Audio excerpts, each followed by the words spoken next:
Јас вчера во текот на следењето на медиумското информирање по однос на рочиштето за рекет, видов многу хиперпродукција на информации, некои тековно беа менувани и коригирани со многу невистини и со многу шпекулации. Па дури и јас требаше денеска да се појавам во кривичниот суд според некои написи во медиумите. Јас за еден медиум кажав дека не е проверена и не е точна информацијата дека сопругот ќе биде сведок во рекет, затоа што и согласно законот многу јасно се прецизира кој може да биде сведок. Лице кое што на индиректен или директен начин може да посведочи за елементи од кривично правен настан.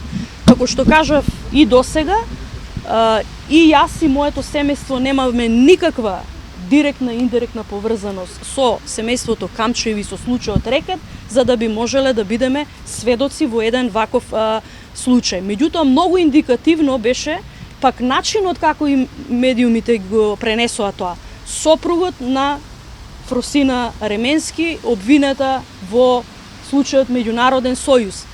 А изостана, да кажеме, интересот или можеби следењето на истата логика да се каже дека ја трвата на Радмила Шекеринска вчера сведочеше во рекет 1, така што тука го гледам можеби и навивачкото медиумско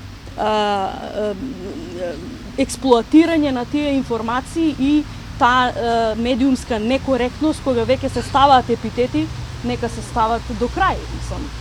Коректно е да се става до крај епитетите.